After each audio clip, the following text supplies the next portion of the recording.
This video was made possible by Gamersgate.com. Download games anytime, anywhere. Skip it up and that up. Good morning. I'm up at 5 a.m. What's going on? How are you? It's Rich of Review Tech USA, and I'm about to talk about the PS4 and Xbox One again, and the Xbox One being almost identical in power to the PS4. Shocking. I have avoided these articles for a while, but this one's kind of interesting because the person who's talking about the PS4 and Xbox One being on a level playing field doesn't really have a stake in either console or either corporation, so this is why I want to talk about this. So Shinji Mikami, he's the creator of Resident Evil. He no longer works for Capcom, alright, he works for Tengo Gameworks, and his new game, The Evil Within, is being published by Bethesda, okay? So he's not with Capcom, he's not working on, like, Dead Rising 5, so, like Microsoft might be tossing dollars down his pocket to say this. As far as I know, he doesn't have a stake in either company. But this is what he had to say, okay, about the PS4 and Xbox One. There is no real difference between the specifications of the next-gen consoles. We only need one console. Why do I have to make two versions of a game? And when Xbox One was first announced, it had lower specs than PS4, but now they're almost identical, so either will do. So his game, The Evil Within, is coming out for every platform, minus the Wii U, unfortunately, under the sun.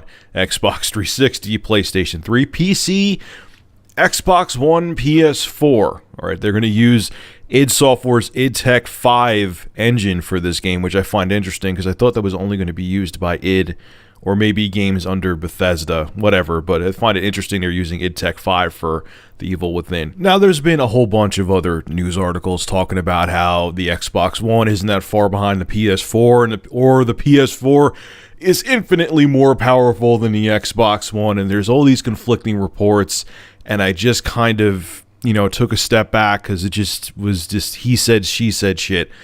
But this one, like I said, this article caught my eye because this guy, as far as I know anyway, has no stake in Microsoft or Sony. So I feel like this was one of the more honest articles about a person stating that the consoles are on even playing field, the Xbox One and PS4.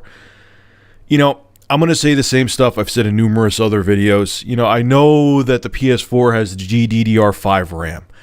I know that it supposedly has the faster AMD GPU. I know that the Xbox One only has DDR3, 8 gigabytes of shared memory, and it has the slightly more anemic, supposedly the AMD 7790 GPU chip in it, or a chip equivalent to that in there for graphics. But is there enough of a difference, even with that supposed 50% leap in hardware performance with the PS4? Is that real world performance? I know there's a couple people who said it is real world, but a lot of people are saying it's not. Is that real? Is that just on paper with synthetic benchmarks and all this other crap? Or is it real in-game performance? Because if it's not, and it's only going to add to a minuscule difference in improvement in visual fidelity on the PS4, no developer's really going to take the advantage of that. And the only developers who are first-party developers for Sony, kind of like what happened with the PS3. Now, granted, the PS4 is a much simpler architecture, so it wouldn't be as much of a stretch or as much work for a development team to take advantage of the hardware performance of the PS4 if it's worthwhile to. But if it isn't, we're not going to see a real difference in between multiplats on the Xbox One and PS4. Now, I've been hearing rumors about games in the Xbox One, like Call of Duty Ghosts only being 720p, Titanfall's only going to be 720p. They're rumors, though. We have to wait and see. But for anyone who thinks that it's going to be like back in the days of the SNES and Genesis, where games on the SNES at times looked a shitload better, in most cases, than their Genesis counterparts, those days are over, man. The consoles, due to the fact that games are so expensive to develop, they had to make the hardware identical almost on the PS4 and Xbox One. They couldn't have gone with different architectures like they even did with the 7th generation with the cell processor, because the development teams didn't have the time and money and resources to waste on a bunch of different platforms with a bunch of different architectures. So he makes a point with, why do we have different consoles when they're almost identical anyway? So I don't know, man. It'll be, like I said, I'm going to have both consoles in my house in less than a month. And you know what? I'm going to get Battlefield 4 for the Xbox One, the PS4, and the PC. And I'm going to make a graphics comparison video with the best settings possible. And we'll see from there.